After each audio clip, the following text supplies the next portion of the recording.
Dear students, welcome to CBSE zone 99। Students, हम आप लोगों को ऑब्जेक्टिव क्वेश्चन जो था हैंड रिटेन आंसर जो टॉपर्स का था उसके बारे में चर्चा कर रहे थे और इस वीडियो का पहला पार्ट मैं ऑलरेडी बना चुका हूं। अगर आप लोग नहीं देखे होंगे तो हमारे डिस्क्रिप्शन बॉक्स में जाकर के आप उसको देख सकते हैं। आज हम दूसरा पार्ट बनाने जा रहे हैं, वीडियो का दूसरा part, second part of this video I am going to make, है ना। तो सेकंड पार्ट में हम कवर करेंगे सेक्शन बी और सी को। फर्स्ट पार्ट में हम कवर किए थे सेक्शन ए को जिसमें 20 क्वेश्चंस था, सारे ऑब्जेक्टिव क्वेश्चन थे। Already I have covered in section A in the first video. Okay, तो बिना समय गंवाए हम लोग स्टार्ट करते हैं। सेक्शन बी में हमारा जो पहला क्वेश्चन है वो कहता है the silk route was a good example of vibrant pre modern trade and culture links between distant parts of the world. Explain the statement with any two examples. दो ठो एग्जांपल्स देकर के बता रहा है कि सिल्क रूट जो था वो एक अच्छा एग्जांपल था किसके लिए? प्री मॉडर्न ट्रेड के लिए, है ना। प्री मॉडर्न ट्रेड और कल्चरल लिंक्स के लिए। किसके क्या लिंक्स करता था? तो distant parts of the world, दूर दूर का जो विश्व का जो दूर दूर का जगह था, जैसे एशिया से यूरोप को लिंक करता था, है ना। तो उसको जो है सो दो एग्जांपल्स के साथ आपको बताना है। चलिए आंसर देखिए, टॉपर्स का लिखा हुआ है, क्या लिखा है? The following explains why the silk routes are an excellent illustration of commerce and cultural ties between distant regions of the world. अलग अलग रीजन्स को कैसे जोड़ता था उसके बारे में बता रहा है। तो पहला बता रहा है द फर्स्ट, हाँ पहला जो आंसर दिया है क्या कहता है? Through this path the China monopolised arts of silk weaving and sericulture expanded to Iran, central Asia and other countries. China के बारे में बता रहा है कि इसी रास्ते से होकर के चाइना जो है सो मोनोपोलाइज करता था अपने सिल्क आर्ट्स को, वीविंग्स को, सेरिकल्चर को, कहां? ईरान, सेंट्रल एशिया और भी अदर कंट्रीज में, है ना। ये पहला बताया। दूसरा क्या बता रहा है? दूसरा में बता रहा है gold and silver, two precious metals were traded from Europe to Asia. Gold और सिल्वर ये दो प्रीशियस मेटल्स जो है सो यूरोप से एशिया में ट्रेड किया जाता था, यही सिल्क रूट से होकर के, यही सिल्क रूट से होकर के गोल्ड और सिल्वर, ये दो प्रीशियस जो है सो मेटल्स का क्या किया जाता था? ट्रेड किया जाता था। कहां? यूरोप से एशिया, यूरोप से एशिया में ट्रेड किया जाता था। क्या क्या? गोल्ड और सिल्वर, ये दोनों प्रीशियस मेटल्स है। गोल्ड और सिल्वर तो हम लोग जान ही रहे हैं, ये बहुत ही प्रीशियस मेटल्स है। तो यही सिल्क रूट से होकर के ये दोनों का ट्रेड किया जाता था। तो ये हो गया आपका पहला का आंसर, समझ गए होंगे स्टूडेंट्स। चलिए बढ़ते हैं हम लोग दूसरे क्वेश्चन की ओर। हमारा सेकंड क्वेश्चन क्या कहता है? Suggest any two measures for the conservation of forest. पहला दूसरा क्वेश्चन है suggest any two measures for the conservation of forest. या यहां दो दिया हुआ है, दोनों में से कोई एक लिखना है, या और मींस या, है ना। तो दोनों में से कोई एक का आंसर दे रहा है। पहला क्वेश्चन है suggest any two measures for the conservation of forest, या तो फिर suggest any two measures for the conservation of wild life. या तो कोई दो ठो आप सजेशन दीजिए वाइल्ड लाइफ को बचाने के लिए, या तो फिर कोई दो ठो सजेशन दीजिए आप किसके लिए? जंगल को बचाने के लिए। जंगल को बचाने का दो ठो तरीका बताइए, या फिर जंगली जीव को बचाने का दो ठो तरीका बताइए। तो यहाँ आंसर टॉपर से जो लिखा हुआ है वो देखिए, ये दोनों के बारे में लिख दिया है ना। पहला कहता है any laws that prohibit the killing और कैप्चरिंग ऑफ बर्ड्स और animals in danger of extinction should be passed, it must be designated as a criminal offence. These laws ought to be upheld in their entirely and not just on paper. सिर्फ paper पे ही नहीं, ये हकीकत में कार्य होना चाहिए। वो बोल रहा है कि अगर आप बचाना चाहते हैं जंगली जीव को, है ना, या जंगल को, तो जंगली जीव को मारता है जो, उस पर एकदम प्रतिबंध होना चाहिए। जंगली जीव को कोई मार नहीं सकता, अगर मारेगा तो उस पर त्वरित कार्रवाई होना चाहिए, है ना, तभी आप बचा सकते हैं जंगली जीव को। और दूसरा में कहता है regardless of the quantity of wild birds and animals, forest authorities should not permit their indiscriminate killing. Indiscriminate killing मतलब जो था धूम मार रहा है आदमी लोग जंगली जीव को अपने यूज के लिए, कोई खाने के लिए मार रहा है, कोई उसका चमड़ी का उपयोग करने के लिए मार रहा है, वो सब नहीं होना चाहिए। उस पर प्रतिबंध लगाया जाना चाहिए और सरकार को इस पर एक्शन लेना चाहिए, तभी जो है सो हम लोग जंगली जीव को बचा पाएंगे। और उसके बाद तीसरा पॉइंट में ये लिखा है, 2 ही पॉइंट लिखना था लेकिन ये 4 को लिख दिया है। चलिए देखिए, the natural habitats of wild animals and birds should be preserved by creating more national parks and sanctuaries across the nation। विश्व में बहुत जितना ज्यादा से ज्यादा हो सके नेशनल पार्क्स बनाइए, जितना ज्यादा से ज्यादा हो सके नेशनल पार्क्स बनाइए, सेंचुरीज बनाइए, जहां हम लोग जानवर को सुरक्षित रह सकते हैं, है ना, जितना ज्यादा से ज्यादा हो सके। इससे भी हम लोग जो है सो वन्य जीव को सुरक्षित रख सकते हैं। अगला चौथा पॉइंट जो लिखा है टॉपर्स का लिखा हुआ है, इसको आप लोग ध्यान से देखिएगा। इसी प्रकार से आपको भी आंसर लिखना है अगर आप टॉप करना चाहते हैं तो। ये टॉपर्स का आंसर हम लोग आपको बता रहे हैं, टॉपर्स का हैंड रिटन आंसर आपको दिखा रहे हैं। चलिए अगला देखिए, अगला पॉइंट क्या लिखता है, every forest should regularly undergo a wild conservation sway by the Department of Government to help them, है ना, to help them during floods and famines। They should be informed about the number of every wild animal and bird species। हर चीज का जानकारी होना चाहिए, वही सब बता रहा है ना। तो ये 4 पॉइंट्स, एक पॉइंट हो गया ये पहला पॉइंट, दूसरा पॉइंट ये है पहला पॉइंट, दूसरा पॉइंट, तीसरा पॉइंट, चौथा पॉइंट, ये 4 पॉइंट बताया है टॉपर्स ने, 4 पॉइंट्स लिखा है और अपना आंसर 4 पॉइंट्स में उसने लिखा है। तो ध्यान से देखिए, आप लोग भी पढ़ लीजिए थोड़ा सा इसको ध्यान से, है ना। ये चारों पॉइंट्स आपको लिखना है, 4 पॉइंट्स नहीं वही लिखना था, आप 4 लिख सकते हैं। You had to only, he had to only write 2 points, but he has written 4 points. So no problem at all. You can write 4 points or 2 points, but here question is being asked that you have to write only 2 points. Okay. Now we will proceed further. Next है आपका, है ना, next question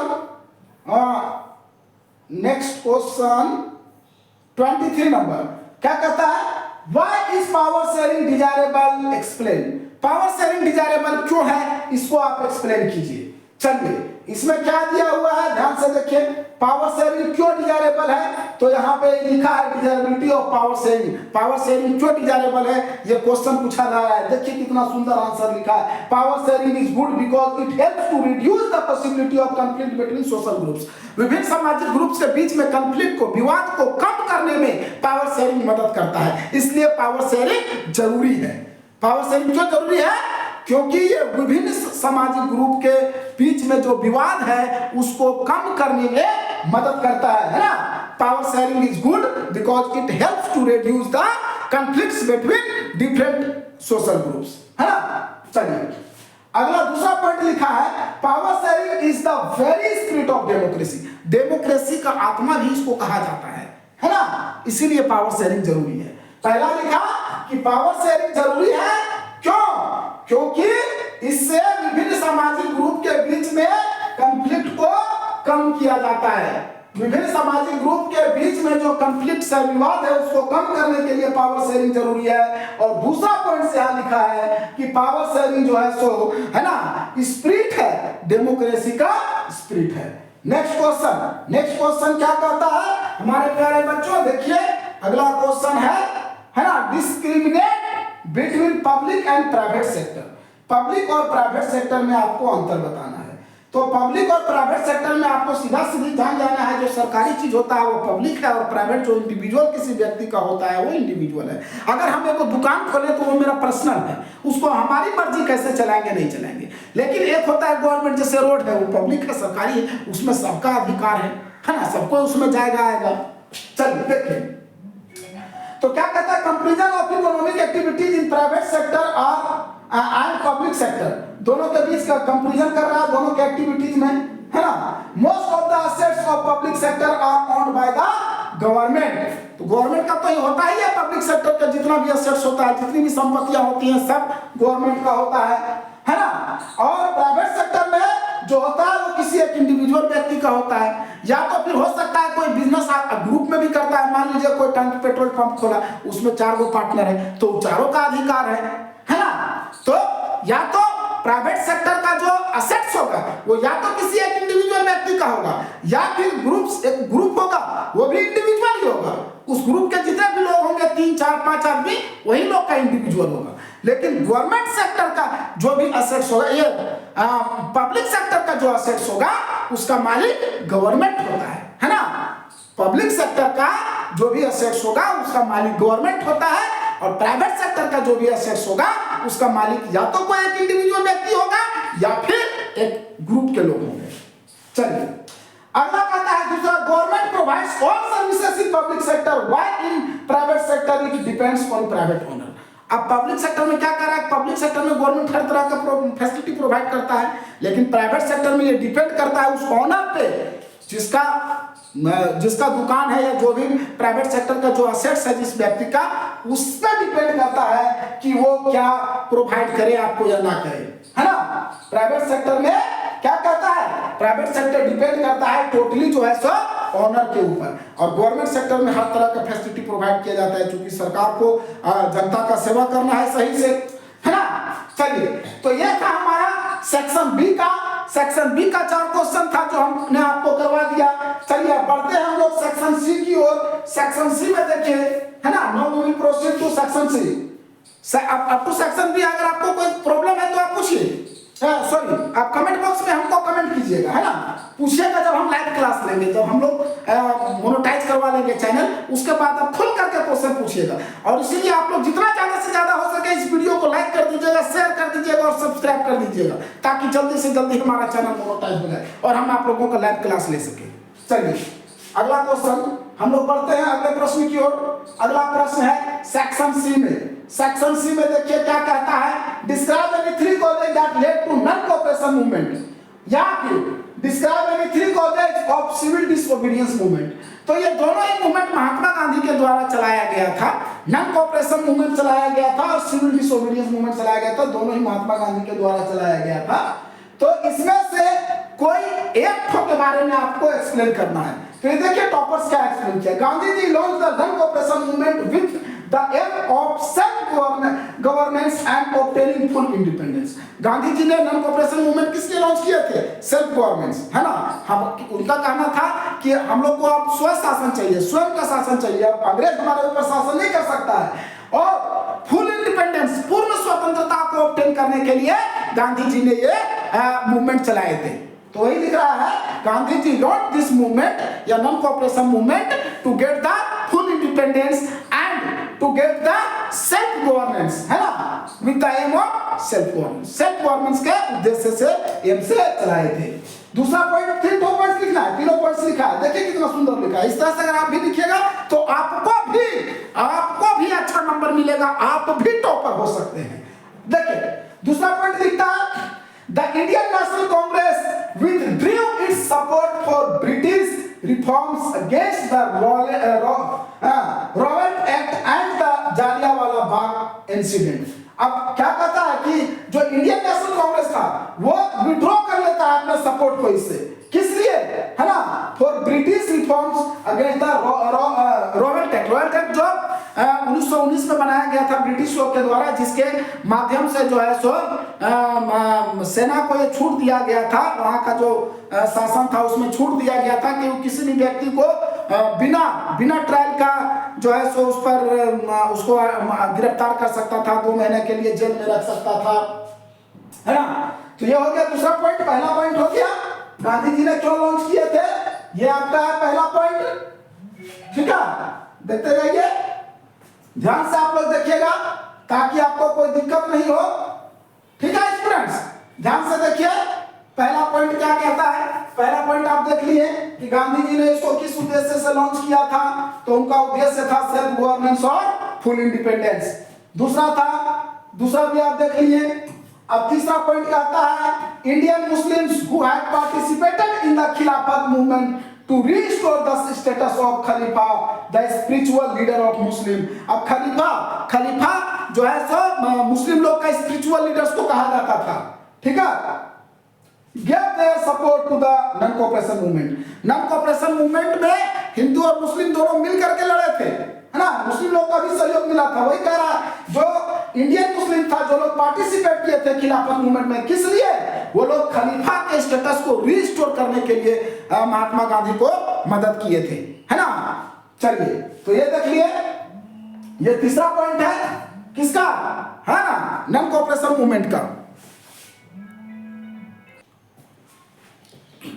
अगला question है, next question है, manufacturing industries are considered the backbone of economic development, justify the statement. Next question हमारा है कि मैन्युफैक्चरिंग इंडस्ट्री जो है उसको इकोनॉमिक डेवलपमेंट का बैकबोन कहा जाता है, बैकबोन माना जाता है। इस स्टेटमेंट को जस्टिफाई करना है। तो देखिए क्या कहता है, the economic strength of a country lies in the development of manufacturing industries because, answer लिखा है कि क्यों economic strength of a country lies in the development of manufacturing, manufacturing में लाइज करता है। मैन्युफैक्चरिंग जैसा रहे, जितना अच्छा रहेगा इकोनॉमिक डेवलपमेंट उतना अच्छा होगा। क्यों? क्योंकि यहाँ आंसर दिया है, it is necessary for the removal of unemployment and poverty. ये किस लिए जरूरी है? अनएम्प्लॉयमेंट और पॉवर्टी का रिमूवल के लिए। अगर आपके यहाँ इंडस्ट्री, जितना ज्यादा इंडस्ट्री होगा उतना कम गरीबी होगी, उतनी कम बेरोजगारी रहेगी। अगर आपके यहाँ अगर कोई इंडस्ट्री खुलता है तो वहां आपको रोजगार भी मिलेगा, और जब आपको रोजगार मिलेगा तो आपके पास पैसे भी आएंगे। आपको रोजगार भी मिल गया, मतलब बेरोजगारी भी खत्म हुआ, और जो आपके पास पैसे नहीं थे जीने खाने के लिए, तब पैसा भी आ जाएंगे, मतलब आपका गरीबी भी खत्म हो जाएगा और आपको रोजगार भी मिल गया। तो वही कहता है, it is necessary for the removal of unemployment and poverty. ये पहला सेंटेंस है ना। दूसरा में कहता है, it brings down regional disparities, regional disparities को भी ये नीचे लाता है ना। पहला पॉइंट हो गया, it is necessary for the removal of unemployment and poverty. दूसरा पॉइंट लिखा है, it brings down regional disparities. तीसरा पॉइंट कहता है, it brings much needed foreign exchange, foreign exchange को भी जो है सो लाता है ये, it brings much needed foreign exchange. चलिए अब नेक्स्ट क्वेश्चन हम लोग देखते हैं। अगला क्वेश्चन है हमारा, analyse the role of political parties in democracy. Democracy में पॉलिटिकल पार्टीज, है ना, पॉलिटिकल पार्टीज को एनालाइज कर, पॉलिटिकल पार्टीज के रोल को एनालाइज करना है। तो इसमें देखिए क्या क्या बताया है, ध्यान से देखिएगा आप लोग। सबसे पहले यहां इंट्रोडक्शन दिया है, political parties perform many crucial functions in a democracy. पहले इंट्रोडक्शन में दिया है कि पॉलिटिकल पार्टी जो है सो बहुत सारे क्रूशियल फंक्शंस को परफॉर्म करता है। कहां? डेमोक्रेसी में। डेमोक्रेसी में पॉलिटिकल पार्टीज बहुत सारे क्रूशियल फंक्शंस को परफॉर्म करता है। आगे अब उसका पॉइंट्स बना करके लिखा है, ए बी सी, 3 पॉइंट्स में आंसर दिया है, ए बी और सी, ये 3 पॉइंट्स में आंसर दिया है। जो टॉपर्स स्टूडेंट्स है उसका नोट्स हम आपको दिखा रहे हैं ना। They contest elections, political parties choose candidates, ये कैंडिडेट्स है, political party choose candidates to contest elections. वो लोग क्या करते हैं? इलेक्शन लड़ते हैं, चुनाव तो लड़ते ही है, कोई भी पार्टी होता है वो किस लिए? चुनाव लड़ने के लिए ही है। और पार्टी जो है सो अपने कैंडिडेट्स को भी चुनते हैं, है ना। पॉलिटिकल पार्टीज इलेक्शन लड़ते हैं, कैंडिडेट्स को चुनते हैं। The process of choosing candidate varies, example in the US. अब देखिए, अब जो प्रोसेस है पॉलिटिकल पार्टीज को चुनने का वो हर देश में अलग अलग है ना। जैसे यहाँ यूएसए और इंडिया का बताया है। एग्जाम्पल के लिए बताया है कि अगर आप यूएसए में देखिएगा तो पार्टी का मेंबर्स लोग जो होते हैं वो कैंडिडेट्स को चुनते हैं, है ना। पार्टी के मेंबर्स, पार्टी में जितने भी मेंबर्स हैं, मान लीजिए कोई पार्टी में जैसे कांग्रेस में 500 मेंबर्स हैं, तो वो 500 मेंबर्स मिलकर के कैंडिडेट्स को चुनेंगे कि किसको खड़ा करना चाहिए, है ना। लेकिन इंडिया में अगर बात करें तो इंडिया में टॉप लीडर्स लोग चुनते हैं। जैसे मान लीजिए अगर आप बीजेपी का एग्जांपल ले लीजिए, तो अभी आपका अमित शाह है ना, और नरेंद्र मोदी है, तो वो सबको जिनको वो लोग डिसाइड करेंगे किसको टिकट देना चाहिए, किसको नहीं देना चाहिए, है ना। टॉप लीडर्स, इंडिया में टॉप टॉप लीडर्स लोग जो है सो कैंडिडेट चुनते हैं, जबकि यूएसए में पार्टी के मेंबर्स लोग जो है सो कैंडिडेट्स को चुनते हैं। तो हर देश में अलग अलग अपना अपना नियम कानून है ना। तो पहला पॉइंट क्या है देखिए आप लोग, the contest elections, party choose candidates to contest, parties choose candidates to contest elections. The process of choosing candidates varies. Example के लिए in the USA party members choose the candidates, while in India party leaders choose the candidates. India में party leaders candidates को चुनते हैं, USA में party members candidates को चुनते हैं। पहला आपका पॉइंट हो गया। दूसरा पॉइंट उन्होंने लिखा है it puts forward policies and programs and people choose them। ये क्या करता है ना, it puts फॉरवर्ड पॉलिसीज को रखता है। कहीं भी आप चुनाव लड़ने जाइएगा तो आपको क्या करना होगा, अपनी बातों को रखना होगा कि आप किस मुद्दा पे चुनाव लड़ रहे हैं, उस बात को रखना होगा, है ना। कहां पे, जहां पे आप जाइएगा तो जनता के बीच में आपको मुद्दा रखना होगा, तभी ना आपको वोट देगा, वैसे क्यों देगा वोट। तो ये लोग क्या करते हैं, अपने मुद्दा को रखते हैं, अपने पॉलिसीज को रखते हैं, अपने प्रोग्राम्स का उसको रखते हैं, है ना। और पीपल चूज देम, और तब लोग जो है सो उसको चुनता है। अगर हम किसान है, अगर हमारी बात कोई करेगा कि नहीं हम जीतेंगे तो किसान लोग को ये बेनिफिट देंगे, मजदूर को ये बेनिफिट देंगे, बिजनेस वर्ग के लोगों को ये बेनिफिट देंगे, तभी ना उसको लोग चुनेगा, है ना। The point of the similar opinions into major stands that the party support usually on the line of ruling party। अब देखिए कोई एक पार्टी है तो उसका अगर एक ही, मान लीजिए कोई कांग्रेस की विचारधारा का व्यक्ति है, तभी तो वो कांग्रेस का लीडर बन सकता है, तभी तो उसको कांग्रेस लीडर बनाएगी। अब कोई बीजेपी का विचारधारा का नहीं रहेगा, वो कहेगा हम बीजेपी का लीडर बने तो संभव है, नहीं हो पाएगा। तो उसका विचारधारा भी मिलना चाहिए, ये दूसरा पॉइंट लिखा है ना। तीसरा पॉइंट कहता है they make laws, legislature makes, they make laws. अब कानून बनाते हैं, कानून भी बनाते हैं, जो पार्टी जीतेगा वो कानून बनाएगा, है ना। Legislature makes laws since majority of the members are from a party, they go by the lands parties take moreover they train and make people party members leaders which constitute the executive। अब देखिए जो party जीतेगा तो उसकी सरकार बनती है, सरकार बनेगी तो वही लोग फिर कानून बनाता है, वही तीसरा पॉइंट में लिखा हुआ है ना। तो ये कौन सा क्वेश्चन नंबर था, ये क्वेश्चन नंबर था 27। अब 27 हो गया, अब हम लोग चलते हैं क्वेश्चन नंबर 28 की ओर। 27 तक हो गया, अब हम लोग क्वेश्चन नंबर 28 की ओर चलते हैं स्टूडेंट्स। क्वेश्चन नंबर 28 में देखिए क्या कहता है, how is credit essential for economic activities explain with examples, है ना। क्रेडिट कैसे एसेंशियल है इकोनॉमिक एक्टिविटीज के लिए, एग्जांपल के साथ बताना है। तो देखिए टॉपर सही आंसर सब आप लोग को दिखा रहे हैं, हैंड रिटेन आंसर है। Importance of cheap and affordable credit for the country's development, है ना। Importance of cheap and affordable credit for the country development, country के डेवलपमेंट के लिए, है ना, कैसे जो है सो चीप और अफोर्डेबल क्रेडिट जरूरी है, महत्वपूर्ण है, वो बता रहा है। तो पहला पॉइंट यहाँ लिखा है cheap and affordable credit would lead to higher income. अगर आपको सस्ता और अफोर्डेबल क्रेडिट मिलेगा, मतलब अगर आपको कहीं से आप लोन लेते हैं, उधार लेते हैं बैंक से, आप लोन तो जनरली बैंक ही प्रोवाइड करती है, तो बैंक अगर आपको सस्ता ब्याज दर में लोन देता है ना, अफोर्डेबल ब्याज दर में, जितना आप अफोर्ड कर सकते हैं, जितना आपके पास कैपेसिटी अफोर्ड करने के लिए, अगर उस दर में आपको बैंक लोन देता है, सस्ता लोन देता है, तो आप क्या करेंगे, अपने इनकम को बढ़ाएंगे, है ना। तो पहला पॉइंट यहाँ पे क्या लिख रहा है कि अफोर्डेबल, अगर आपका चीप और अफोर्डेबल क्रेडिट आपको मिलेगा तो आप इनकम को बढ़ा सकते हैं। Cheap and affordable credit can lead to increase the income, है ना। वो क्या कर सकता है, इनकम को इंक्रीज कर सकता है, हायर इनकम प्रोवाइड कर सकता है। पहला पॉइंट लिखा है, ठीक है।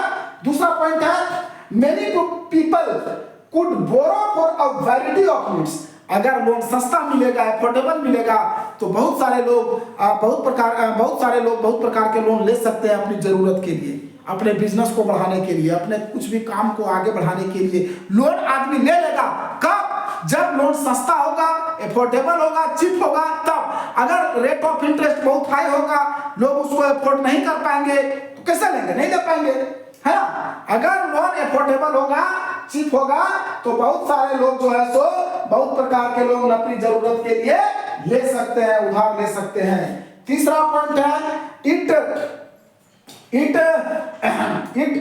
उसके बाद तीसरा पॉइंट क्या कहता है, देखिए क्या कहता है, देखिए it encourages people to invest in agriculture, do business and set up small scale industries। अगर लोन सस्ता होगा, अफोर्डेबल होगा तो लोग अपने नया बिजनेस करने के लिए भी लोन ले सकते हैं, है ना। लोग अपने एग्रीकल्चर के क्षेत्र में इन्वेस्ट कर सकते हैं, एग्रीकल्चर में इन्वेस्ट करने के लिए लोन ले सकते हैं, छोटा छोटा बिजनेस करने के लिए लोन ले सकते हैं, छोटा छोटा उद्योग धंधा बैठाने के लिए लोन ले सकते हैं। कब? जब लोन सस्ता होगा, अफोर्डेबल होगा तब, है ना। तब देखिए तीसरा पॉइंट हो गया। चौथा पॉइंट क्या कहता है, it enables more investment which will lead to the acceleration of economic activities। अगर आप कोई भी इकोनॉमिक एक्टिविटीज में आगे बढ़ना चाहते हैं, कुछ उद्योग धंधा करना चाहते हैं तो आपको पूंजी चाहिए। पूंजी आप कब इन्वेस्ट करेंगे, जब आपके पास कैपेबिलिटी रहेगा, जब आपको कहीं से मिलेगा, लोन मिलेगा, है ना। तो ये हो गया चौथा पॉइंट। और पांचवा पॉइंट कहता है affordable credit would also end the cycle at the debt track। अब अगर अफोर्डेबल क्रेडिट मिलेगा, अगर आदमी को जितना वो एफर्ट कर सकता है उसी रेट में उसको अगर उधार मिल जाएगा तो जो कर्ज का जो साइकिल होता है, कर्जा में जो आदमी डूबा होता है, पहले आप देखे होंगे कि गांव में सेठ साहूकार लोग जब देता था पैसा तो इतना ज्यादा ब्याज में देता था कि वो व्यक्ति उसका ब्याजे भरते भरते उसका जीवन पार हो जाता था। उसके बाद उसका बेटा ब्याज भरता था, सब ब्याजे भरते रह जाता था और सब जमीन जगह को कुर्की जब्ती कर लेता था। तो उस तरह का ब्याज में अगर पैसा मिलेगा तो आदमी तो कर्जा में ही डूब के मर जाएगा। तो अगर अफोर्डेबल क्रेडिट मिलता है तो क्या करेगा आदमी, जो है सो जो ये कर्जा वाला जो सिस्टम है उससे निहार पाएगा, उससे छुटकारा पाएगा, है ना। चलिए ये हो गया हमारा क्वेश्चन नंबर 28 का 4 पॉइंट्स जो टॉपर्स का लिखा हुआ है वो हम आपको डायरेक्ट दिखा रहे हैं। ध्यान से देखिएगा कैसे टॉपर्स लोग लिखते हैं और टॉप करते हैं। नेक्स्ट क्वेश्चन हमारा है 29 नंबर में है, how is the issue of sustainability important for development, explain करना है आपको कैसे जो है सो सस्टेनेबिलिटी इंपॉर्टेंट है, सस्टेनेबिलिटी का इश्यू इंपॉर्टेंट है डेवलपमेंट के लिए। डेवलपमेंट के लिए सस्टेनेबिलिटी का इश्यू जो है सो मुद्दा कैसे इंपॉर्टेंट है वो आपको बताना है। तो देखिए इसका क्या कहता है, पहला पॉइंट दिया है, पहला पॉइंट क्या लिखा है टॉपर्स ने, देखिए sustainable development aims at fulfilling the needs of today without compromising the needs of future generation. Sustainable development क्या कहता है, सस्टेनेबल डेवलपमेंट का उद्देश्य होता है कि आज जो आपकी जरूरत है उसको पूरा करना और किस प्रकार फ्यूचर में आने वाले जनरेशन को उससे कोई प्रभाव भी नहीं पड़ना चाहिए। बिना फ्यूचर में आने वाले जनरेशन को प्रभावित किए, बिना उसके साथ कोई कंपैरिजन का, मतलब उसके लाइफ के साथ कोई कंपैरिजन नहीं कर रहा है और आपको जरूरत की पूर्ति कर रहा है, वही कह रहा है sustainable development aims at fulfilling the needs of the today. आज की जरूरत को पूरा करने का उद्देश्य होता है और बिना फ्यूचर जनरेशन के जरूरत को प्रभावित किए। Sustainable development aims at fulfilling the needs of today without compromising the needs of future generation, ये आपका पहला पॉइंट है। दूसरा है sustainability is the capability to use the resources judiciously and maintain the ecological balance. Sustainability का मतलब क्या होता है, यूज, है ना, रिसोर्सेज को यूज करने का कैपेबिलिटी, रिसोर्स को यूज करने का capability, judicially use the resource of judicially, मतलब एकदम सही तरीके से। ये ऐसा नहीं कि आज हम यूज कर लिए और कल के लिए कुछ बचा ही नहीं, है ना। And maintain the ecological balance system, ecological balance system को भी मेंटेन करके चलना है, इकोलॉजिकल बैलेंस सिस्टम को भी मेंटेन करके चलना है, वही है सस्टेनेबिलिटी यहाँ बता रहा है। तीसरा पॉइंट देखिए, ये दूसरा पॉइंट हो गया। तीसरा पॉइंट कहता है it lays emphasis on environmental protection and check environmental degradation. ये क्या करता है, इन्वायरमेंटल प्रोटेक्शन पर जोर देता है, इन्वायरमेंटल प्रोटेक्शन पर जोर देता है और फिर क्या कहता है, एनवायरमेंटल डिग्रेडेशन को भी चेक करता है। अगर किसी प्रकार का एनवायरमेंटल डिग्रेडेशन हो रहा है तो उसको भी ये चेक करता है। तो ये हो गया आपका तीसरा पॉइंट। तो स्टूडेंट्स इस प्रकार से हम आपको सेक्शन बी और सी अभी करवा दिए। अब सेक्शन डी और ई हम अगले वीडियो में कराएंगे। तब तक के लिए आप लोग हमारे चैनल को देखते रहिए, सब्सक्राइब कीजिए, लाइक कीजिए, शेयर कीजिए, है ना। तो अभी के लिए हमें इजाजत दीजिए स्टूडेंट्स। अब हम फिर से मिलते हैं आपसे अगले वीडियो में। उसमें आपको सेक्शन ई और डी और ई का करवाएंगे, है ना। तब तक के लिए धन्यवाद, है ना। धन्यवाद स्टूडेंट्स। अगर हमारा आपका वीडियो अगर आपको हमारा ये वीडियो अच्छा लगे तो इसको आप लोग लाइक कर दीजिएगा जरूर, और शेयर भी कर दीजिएगा, और सब्सक्राइब भी कर दीजिएगा, है ना, ताकि हम आप लोग का फिर से लाइव क्लास ले सके जैसे ही हमारा चैनल मोनेटाइज होगा। चलिए, धन्यवाद।